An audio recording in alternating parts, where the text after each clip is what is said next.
Did you get through chapter 5? I did. Uh,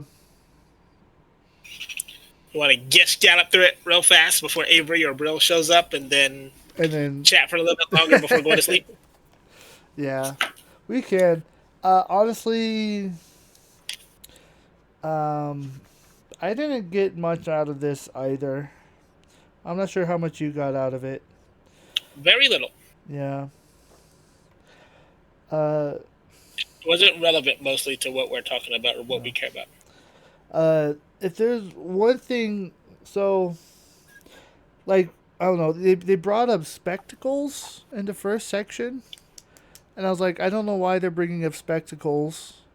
And the only connection I could make was like, well, the clearer the image, the better you can see what you're looking at. Uh, but I think overall, this chapter did remind me of a TED Talk video uh, about how language shapes our perceptions. Uh,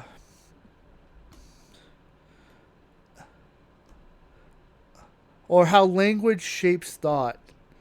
And it was a video that I saw several years ago. And it's also one of the videos that kind of reoriented in how I think as well, now looking back. Because I guess the premise of it is the idea that so when they take a bunch of different examples, and she's doing like a TED talk. So like for example, different cultures have a different way of saying uh, like certain words. Some cultures will say a word feminine, and some cultures will say a word masculine. But then when they're asked to describe that object, like a bridge, if it's feminine coded, they'll say it's beautiful, and then if it's masculine coded, they'll say it's rustic. You know, so that's just an example. And so it was kind of fascinating to look how just the way that we formulate words can translate into how our perception changes around us as well. Um, so, but it's just To me, very it's just so boring. So boring, uninspiring, uninteresting worldview. It's like everything is just this material, right? It's all just matter and motion. That's it, and then it's all gone. It's like yeah, yeah. Well, I'm just like, yeah. it's I always say it's better to believe in something than nothing. Uh, if anything, the belief in something inspires you to be more than who you are. So you end up becoming a better version of yourself if you believe in something than nothing. So normally, I shouldn't say normally. Generally is a better word. Um, you can't you no you can usually when people find that kind of peace in atheism that Christianity or other religions have, they believe in themselves, right? So it's not that they don't believe in nothing. They end up internalizing that belief and being like, I can be the most powerful being I can be if I just focus on my own individualism, right? So it's not so much like a hard materialist worldview. It's more around the individualist worldview. Take out God. Who are you without God, right? Well, without God, you can be the most powerful entity you want to be. So, You are the protagonist of the show, after all, right? yep, yep, And if there's a god, so to speak, then in some sense, even if the god is impersonal, mm-hmm, in some sense, you become a character in someone else's novel, which to some people is I guess, demoralizing. mm-hmm, mm-hmm. So, interesting stuff. Yeah. I think the well, Odolev, he's an atheist, right? Yeah. Yes. Yeah. He's like yeah. He's kind of a rarity, which is fascinating. So because he kind of so his level 8 jump was actually was actually to become atheist or agnostic, I guess. So Agnostic is the way I would put it. It's like yeah, very super, like legit. Like, how do I put this? He is the most agnostic man I've ever known. yeah, If that makes any sense. sort of. I guess I can somewhat relate in the fact that like I'm always checks and balancing my thought processes. So yeah, It's like, how do I put this? Like, it's like he will not shy away. He will not hesitate for a moment to appropriate all the symbols and the terminology definitions around religion, right? mm-hmm. And value the psychological effects that they have on him and others. But he will remain skeptically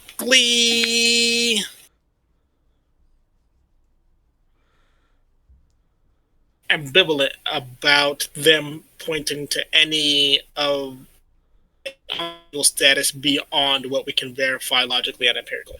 Yeah, So he'll be like, that might be the way you interpret it psychologically. And he's like, but we have no indication that your psychological intuitions point meaningfully beyond anything to anything more ontological than just your subjective psychology. It's like, and same for me, same for this person, yeah, same for everybody. yeah, So yeah. Fascinating stuff. Hmm.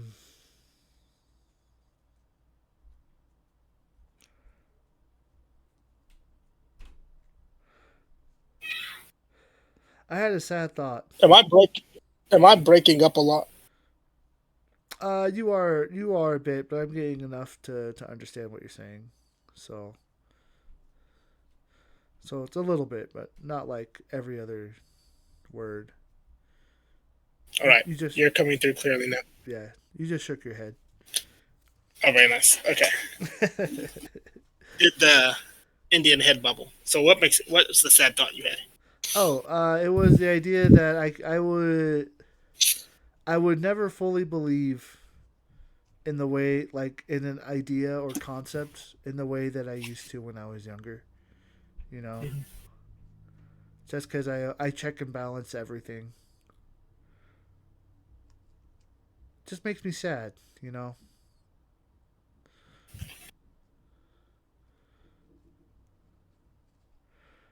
so but again, you can choose to believe in what you want to believe, but just because you choose it doesn't necessarily like you blindly believe it, right? So it's just a weird dynamic. Weird dynamic when you have higher awareness. So,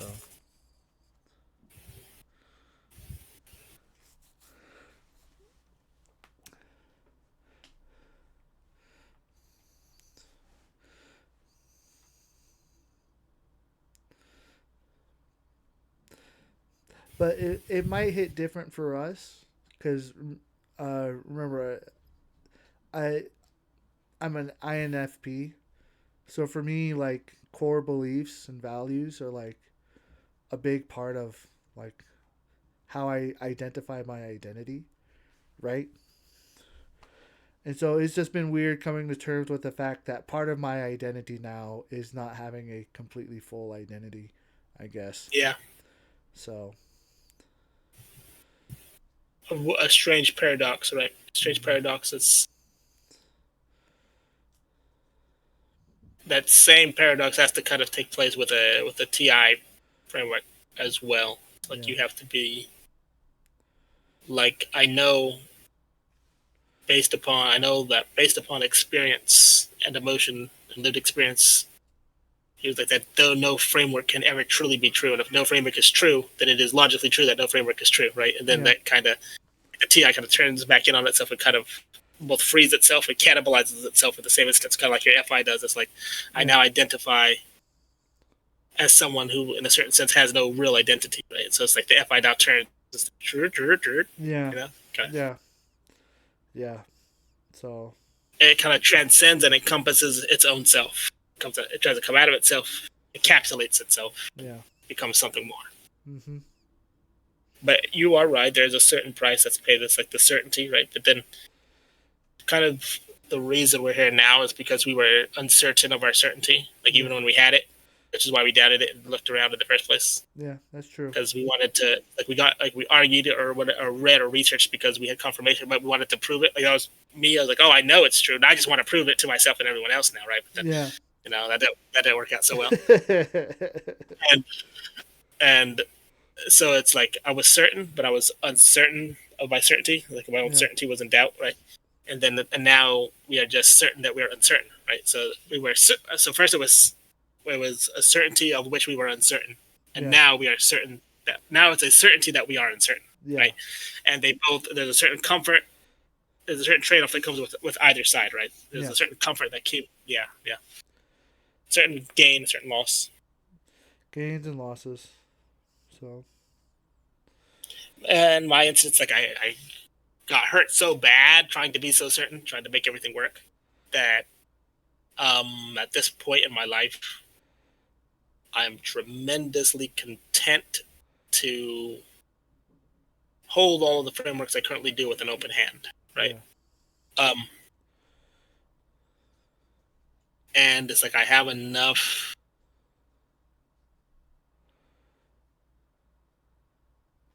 It's like I know It's like I know the one thing I don't know, but I guess I could say I'm confident that the one thing I can never be or never countenance or never accept or never tolerate for emotional reasons, for existential reasons, is materialism, right? It's just like I'm just fundamentally opposed, like to like me at a soul level. Like I just reject it with everything. So it's like even if there were all the TI reasons in the world to believe that there is nothing but whatever it is that people call matter, right? And then it all just ends. It's like I wouldn't believe it, right? Because there'd be no point. But I have also reached the point in my life where, for analytical, for logical, and scientific reasons, I don't even think I have to, right?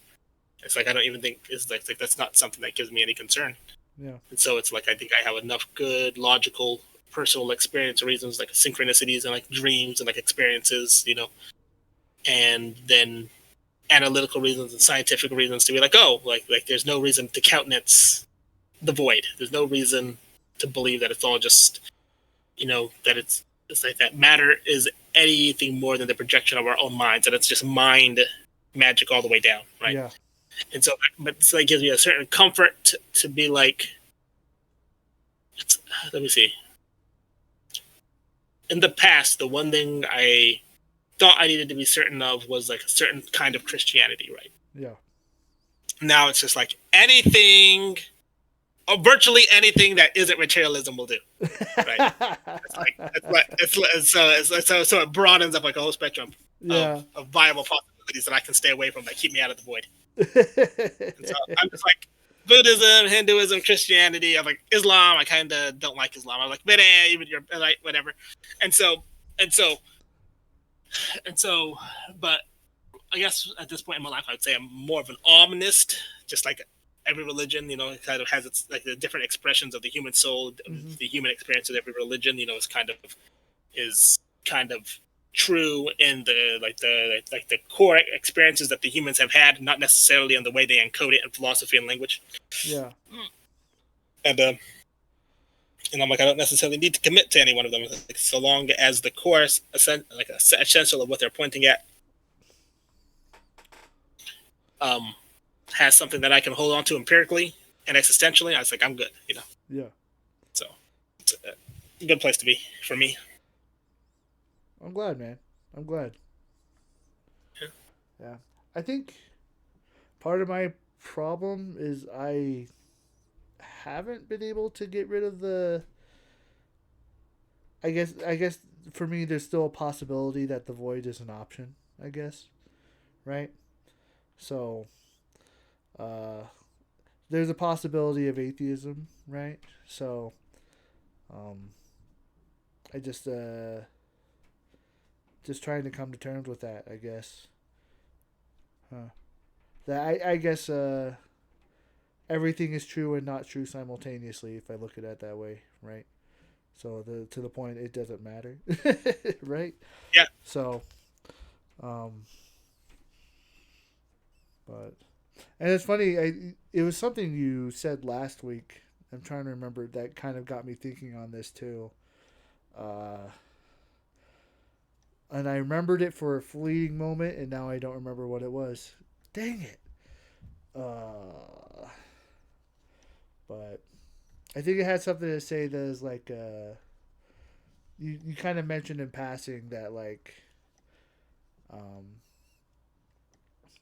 you were unconventional, you don't have like a unconventional Christian mystic mythology, and I was like unconventional Mormon. mythic Mormon theology, right? Like we don't necessarily believe in the exact things that we believe in anymore, right? And like that like yeah, I don't think I'll ever come to terms with that. So yeah, Some part of you feel like will always kind of mourn the version of you that could commit fully to the comfort of a single useful paradigm yeah, yeah, yeah. instead of always kind of floating between all these possible worlds that could be in the everything bagel In universe. the everything bagel universe, yeah, yeah. Yeah. So, uh, but you know something. I think that moment. I've always mentioned that like that my resting state was at level 8, and I've hit level 9, or if I was probably unhealthy level 9.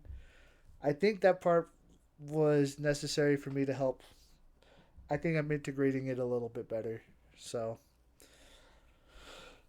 I think that's kind of that one little phrase was something that I needed to hear. So yeah. Something in the movie. No, not in the movie. What you said. I think the movie helped too. Just being able to actually show a good imagery of what it's like, right? Just all the possibilities that people actually consider when trying to think of that kind of stuff. Not that they're actually able to consider the infinite possibilities, but it's more like the fact that they try to consider the infinite possibilities, you know? So, I think that's the thing. And being okay with that too. I think that's the part I was missing. I wasn't okay with it. I could be there and see it, but I just wasn't okay with it. So,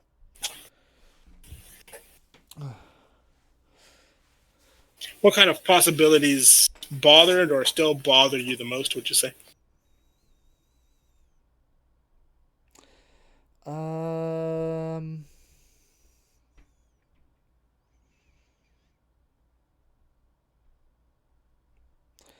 I think it goes down to two of them. Um so one of my FI values is my religion, right? So, my Mormon upbringing, right? So, I have a framework of the things that I believe in, and that's attached to things that I care about. I can't easily just get rid of that because that's connected to an FI framework. Um, that would hurt quite a bit. Um, so being more okay with being a Mormon skeptic is okay, I guess. Um, Not that I'm anti. I'm not like I'm okay being in this weird in between now. But the other one is still, if I go down deep enough, I still have that 0 point moment where I don't think I'll ever come to terms with it. Well, it's the idea of just, is reality even real, right? Um, and so, and that's something I don't think I'll ever have a full answer for, because I won't have a full answer for it until like until the afterlife. Um, then I kind of just have to, or until like I have something that feels strong enough to where it verifies that there is something else, I guess. Um, just yeah, and I guess I think the reason why too is that like I had a level 9 moment when I was at level 6, right? And I haven't been able to fully come to terms with that.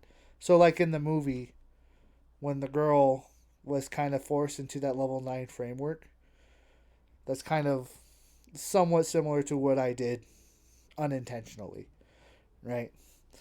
So I didn't have that sense of self identity to ground me when I expanded my reaches, and so yeah, it if I start thinking on it, I start going down like these weird trains of thought to like, what is sensation, what are emotions, are emotions real, are sensations real? um so it's just I haven't really come to terms that that's like all 100%. It's more like the best model I have that I can understand because of the effect that I have in my consciousness is the closest thing that I can experience to understanding that it is real. Um, it's like a TI. It's like a TI framework to of believing reality is real, rather than just it being real for its own sake. And it sounds nonsensical whenever I try to explain it, but um, yeah, a Well, concept. Yeah, I would say, of course, it sounds nonsensical when you try to explain something like that because it's like you're using that word "real," right? yeah, Every human being on the planet, every single one of them is going to have a different personal relationship to that word "real," just like they're going to have a different understanding of their personal relationship to what they call God, the Tao, the universe, right? yeah, Because that's what real is. Real is the Tao, the God, the universe, and your experience of reality, right? And yeah, there's something which means that if you don't even know, it's like, so like on the one hand, you say that experience is truth, and on the other hand, you say you don't even know if your experiences are true or real, right? That means I don't know what that means. There's so many possibilities of what that could mean. So, what does that mean to you? That question. It's like, how do you know that what you, if there's anything but you in the universe, that, what does it mean? um, I think therefore I am.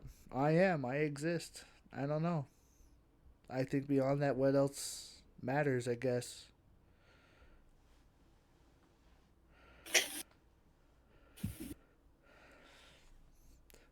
When it's really hard for me to describe the 0 point. Remember, I've talked about it a couple times because it's a place with no thought, no emotion, no sensation, and you also recognize that like no amount of awareness or ego is driving it, and you just kind of like, if there is nothing left, then what are you, right? And all I have left was the Mm, 0 point, right? But that doesn't. But understanding that I exist despite everything didn't really answer that everything was still a thing. I guess it just meant that I existed. I'm still unsure about it. I'm still unsure about everything else. So You remember the last time you brought this up on our very first book club, and then me and Zian were talking back and forth about whether or not you were in we were using the term location. We're like, which location? yeah, Which location? And like, you're probably location 5 plus yeah, when you had that experience. yeah. So that's gonna incite me to put another book on our reading list. Might help you interpret your lived experience in a way that might help it put it on a sort of TI map Okay. that might help you, and that will be that book Help that other Odolev people relate recommended. to it a little better. Help other people relate to it a little better, help you express it in a TI framework that we can latch onto a little bit more strongly, and get a, because with stuff like this, there's no understanding it perfectly, because this is so close to, it's like to the atomic layer of what it means to be human, and everybody and every entity's atomic is different, right? So like, It's uh, I would actually technically put it lower than atomic. lower than atomic. Yeah, lower than atomic. Oh, okay. So lower than atomic then is that primordial FI God mode. God. I think what you put as Fi God, I would usually call like either like the quark of existence, Yeah, the or quark of existence. like strings, quarks, intelligences, like this the singular point of the universal I call it, where Yeah, it's just like, universal. yeah, where you just like imagine the word I just forever, just The eye that is behind the mouse, the rock, the cat, the dog, every human, the thing that animates all of it. The one. yeah. If the atomic layer is I am, below that is just I. Okay. So yeah, maybe But at that that helps. level, there are no distinctions, right? There are no dis- Distinctions begin with atomic, at least. they start. Yeah, it's a little fuzzy there, but they start there. Yeah.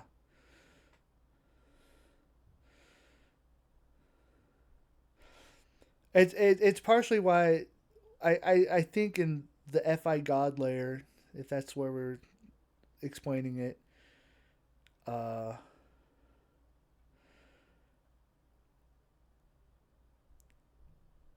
there there are distinctions, but not in the way that we can describe them. So there was a guy in the server, in the LC server, who had this quark theory, right, about being able to superimpose waves on top of each other to create things. When he proposed that, I was like, yeah, I completely am on board with that. I understand, right? Basically, the idea with I have with strings is that you can technically put an infinite amount of strings into a singular, it's not space, it's not time, but into like a singular event, right? But the kind of vibrations, this is a theory that those strings have, is going to amalgamate into the concept of I am, right? This is just my connection to what that the Fi God singularity universal I aspect would be, right? And so that singularity that there, and it goes into the free will aspect. That singularity is like there's a concept of you beneath all of you that is driving you to be the way you are, if that makes sense. So that created the form and function of your humanness. Um, but but remember that in the atomic layer, there isn't a starting at the atomic layer. Well, even in the instinctual layer, there's no thoughts, there's no emotions, so there's no consciousness. There is that Fi sensation of good, bad, or do, not do, repeat, change. Below that, though, is different. There's no thoughts, there's no sensation. It's just cause and event. React, cause, event, react, cause, event. Uh, so it's just kind of an amalgamation of events coming together to create causes. But when you go down to there, below that into the universal I, the series of causes and events no longer matter. That's not a system. That you are it's below causes, it's under causes and events. Yes. Because cause and effects are also well, at least what we call causes and effects are also like, I remember we had this discussion with Yeah. Sandstrider.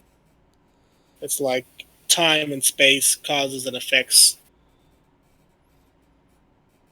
are products of conscious thought, right? Mm-hmm. There's no evidence that they exist independent of our capacity to relate to them Yeah.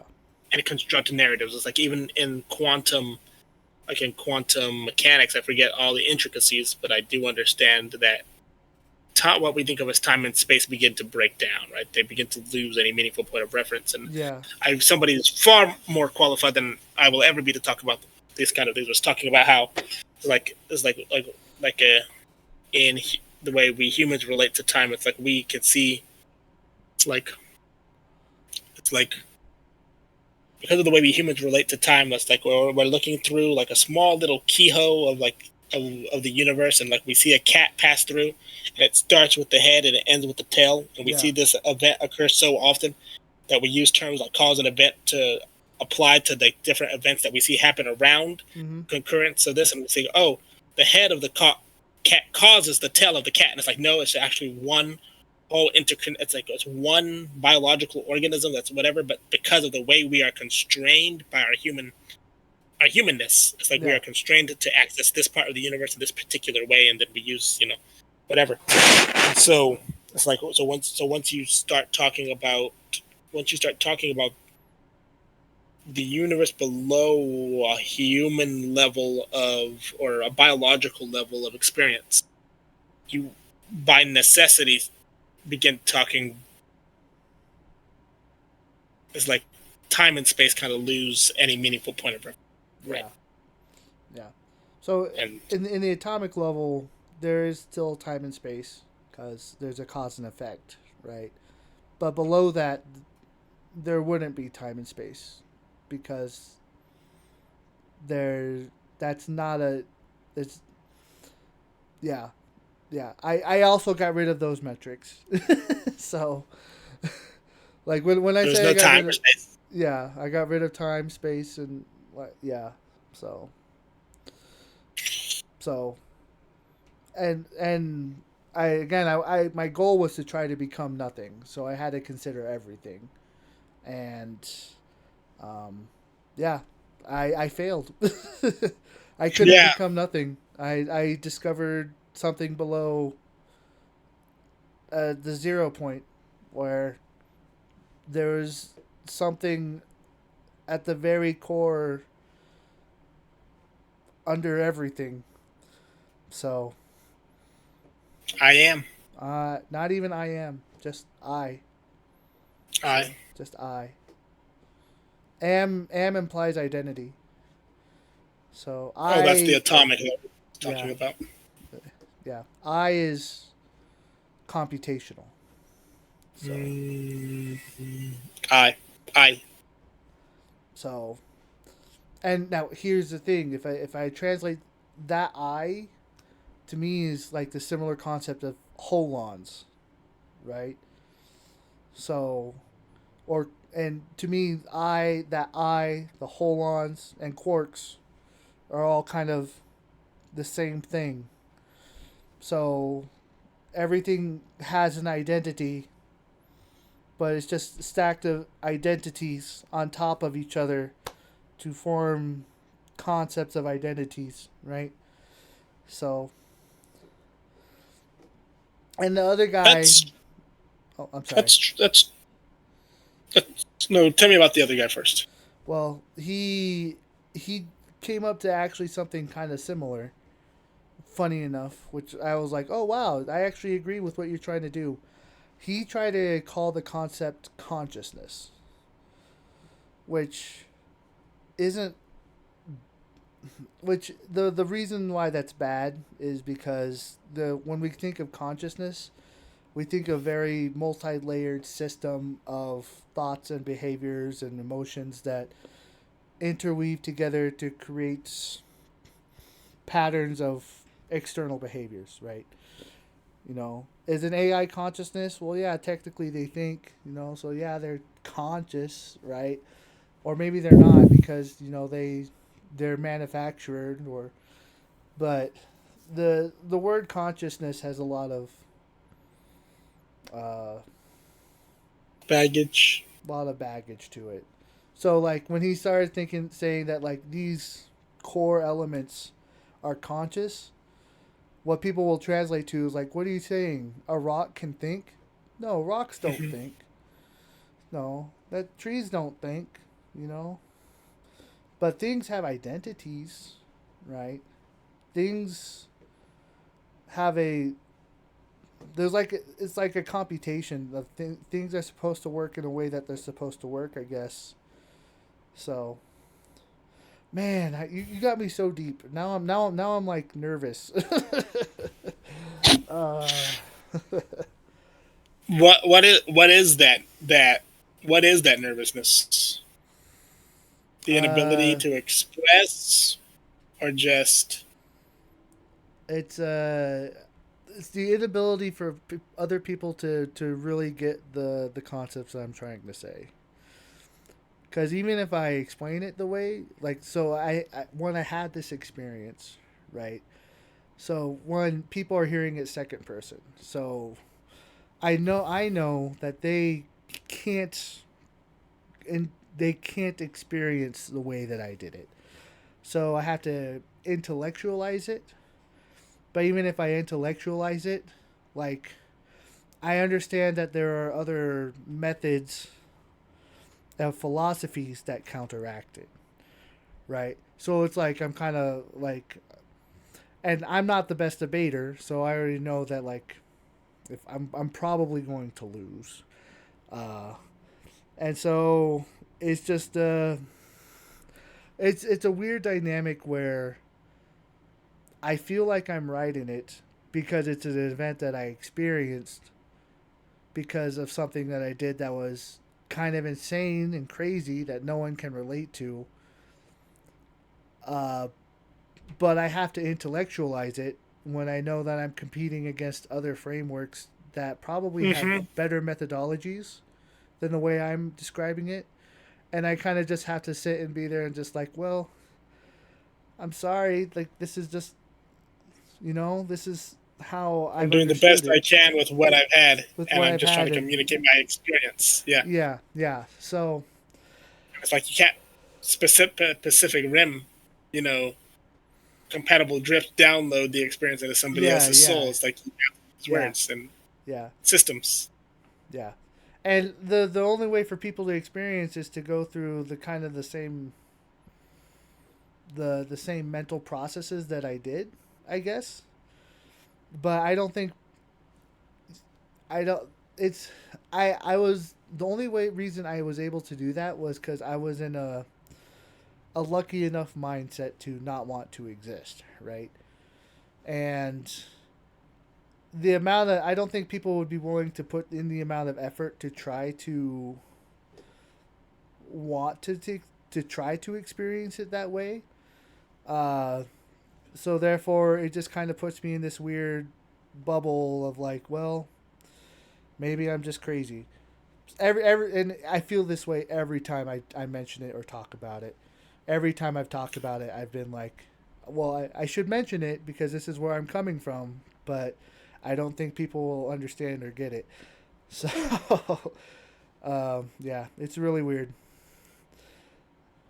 So, Which kind of do you feel that kind of strengthens your sense of other, making it even harder to kind of like relate to people in anything that you could consider to be by your metrics a satisfying way?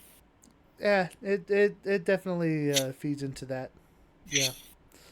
So It's like I've always known I was a weirdo. Why do I have to be such a weirdo? I know, right? No, I know, right? So, but I am at least grateful for this part. Is that like the community that I've stumbled into is at least willing to listen without outright completely shutting me down. You know. Um, but like the thing is that part of the reason I've been able to come up with so many of the systems that I have, like with the flow of thoughts and feelings, and the color theory, was because of how deeply I went. And because I went so deep, I'm able to just kind of I'm able to intellectualize all the higher levels without any like psychological training or anything. There were some I did get some help, that helped reframe like the dopamine aspect. That helped quite a bit. Um, but yeah,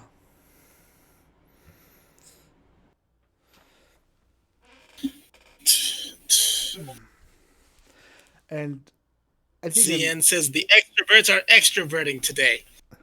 Go ahead. oh, I guess I was just gonna end on a final note. There, it's like I don't expect I don't expect other people to understand as well, just because again it was a very unique situation. So if they don't get it, like it is what it is. I kind of have to. I've accepted it. I've learned it. I I kind of just have to live with it. So And here's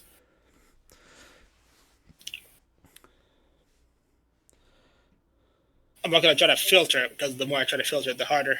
The Mean Girls from last year. Okay. So so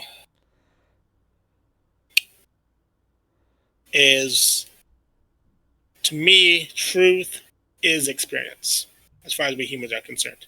yeah, It's like what is white? White's an experience. What yeah, is half? It's like what is a milligram? A milligram is the experience of feeling something of a certain density, a certain weight.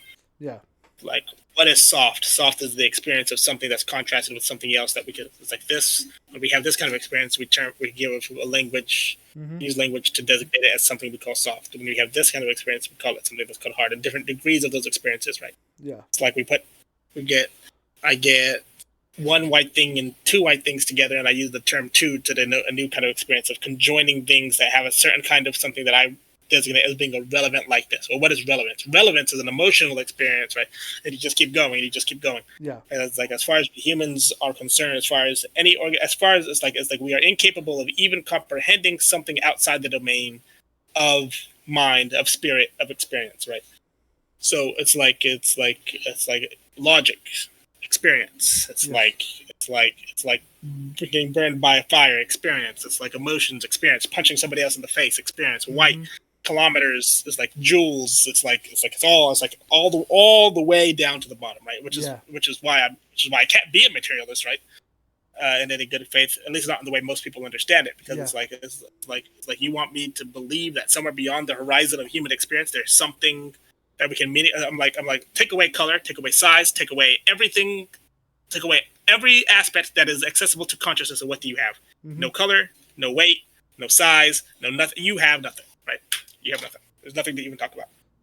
And so when somebody tells me about their experience, right?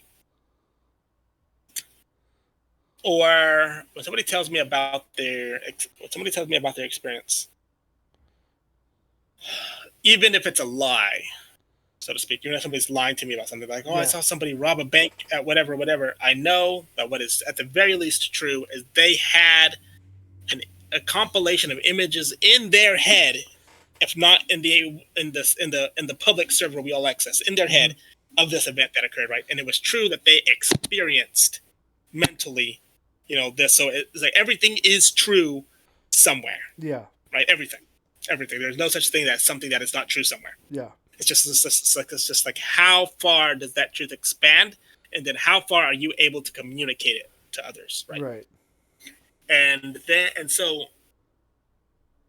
there's going to be certain barriers to that. And that is the fact that we have to use our own experiences as a Rosetta Stone to interpret other people's experiences. Yeah. And I've had enough experiences around the kind of thing that you're talking about to have a logical map. And I have terminology that I've picked up from Carl Jung, from Bernardo Kastrup, from Leo Gura, from you, from Odolev, from a bunch of other people, to where I can put labels on the I that you're trying to describe. And I can call it God, I can call it the Tao, I can call it the collective unconscious, I can call it the universal I can call it the primordial Fi, I can call it Arthur Schopenhauer, he called it the representation of will, right? Yeah. Right? And I can go on forever, right? I'm like, oh, you're talking about this, and I clap one label on it, and another label, and another label, and another label. It's like, but but even if I had that pre-atomic experience, it would still be interpreted, even if like I was level 10 or whatever, it would still be interpreted by an atomic being. So it'd get to the subatomic, the primordial Fi, the God, right, would get filtered through the atomic, and then the moment it gets filtered through the atomic, it is a different experience, right? My experience of this white is not the same as your experience. It's close enough for us to meaningfully communicate about it, but it's not the same, right? Yeah. And if it is, we have no evidence. We can never verify that it's exactly the same, right? Yeah, I'm going to say that's white, but is your white the same as my white, right? Yeah, it's the same as white, right? Yeah. And so it's like, is your 0 point the same as so even if I did have the near-death experience that I called as like the 0 point, it's like, would that experience be the same? Like, there'd be no way to verify that, right? And so, but what I do is like, so you were saying that you were nervous because of the philosophical coding that you were kind of constricted to, right? And it's like, but like even there, at least in my case, I'd say that's not something you need to worry about, because it's like you were expressing your reservations about calling, about using that term consciousness, right? It's like, but I preferred using a model that refers to the fundamental subrock of all of reality as quote unquote consciousness. Yeah. Right? Quote unquote consciousness. Like, but at the same time, I still understand why it is you don't want to tack on a word I would prefer to use for the experience of what underlies that stack of holons, right? Of what that produces. Yeah. And so it's like, to me, it's not a philosophical debate.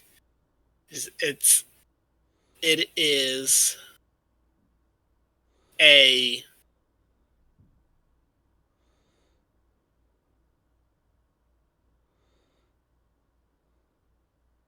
bearing witness of how your atomic and everything on top of it experiences, or has experienced, this aspect of the Tao, of God, of consciousness, of the collective unconscious, right? And then my job, my responsibility, so to speak, is to be a witness to your witness, right? And to model that internally as accurately as I'm currently capable of, and then metabolizing as much of that as I can within my own lived experience, to do with it whatever that same force, that same I in me wishes to do with that in me, right? Yeah. And so, and that doesn't make any sense, but that's the best way I can put it for now. I think I understand, and I appreciate it. So, I guess if I'm adding more fuel to fire, one thing I've experienced is the concept of nothing. You know, I almost know what nothing feels like, and not just like the feeling of depression or the feeling of numbness, but like true nothingness. almost. So I was really close to it. I was so close to it. Like So absolute zero, as close to it as absolute zero is in temperature. as close to it as I could.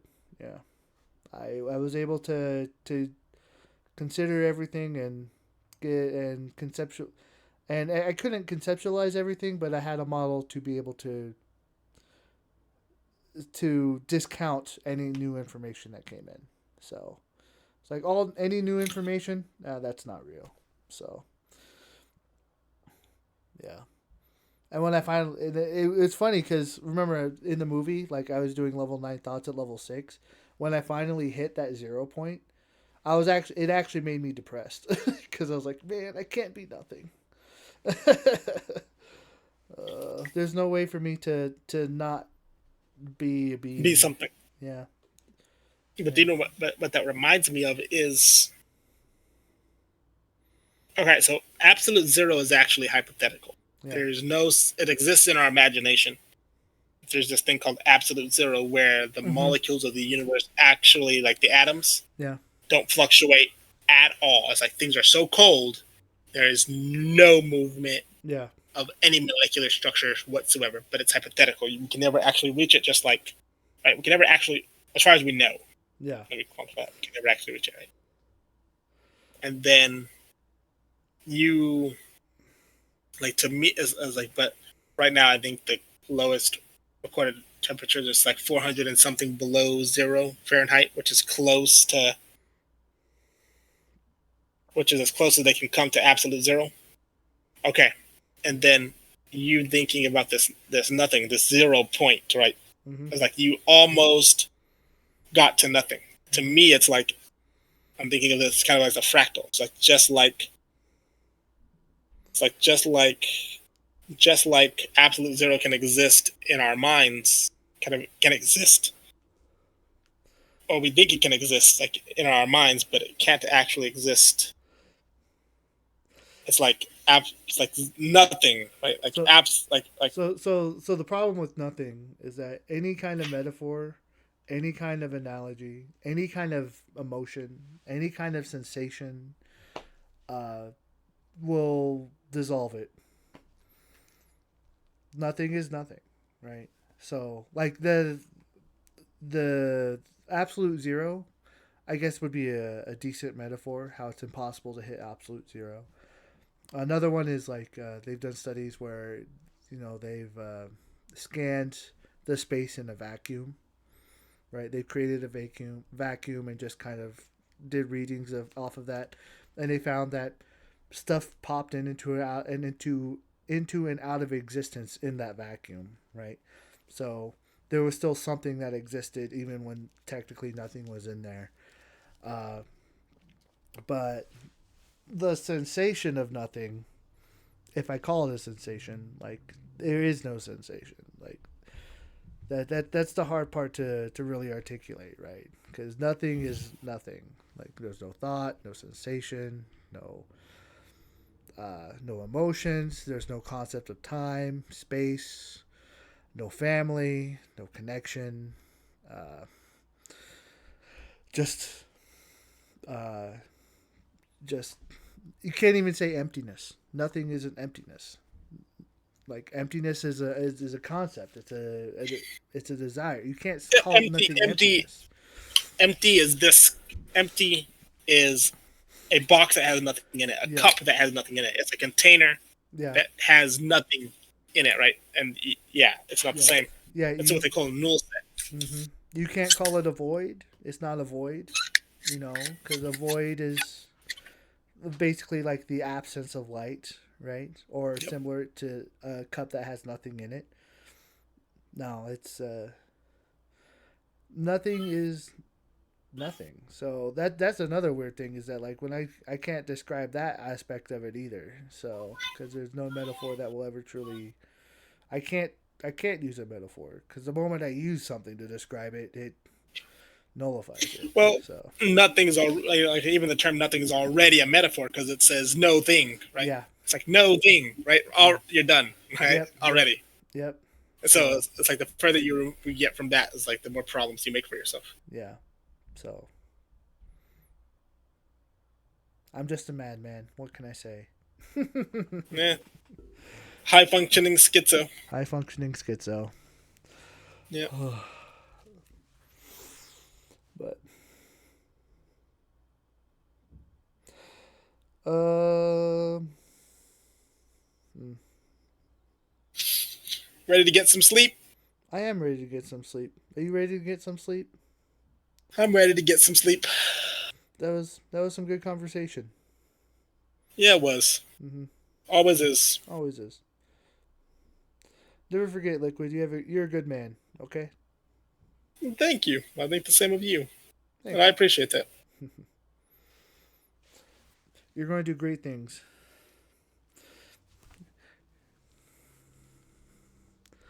Even if those great things are simply, helping your family to be the best that they can be. That's also a great thing. That it is. At least in my book, or I wouldn't be doing it, I suppose. Yeah. Yeah. All right. I'll end the recording.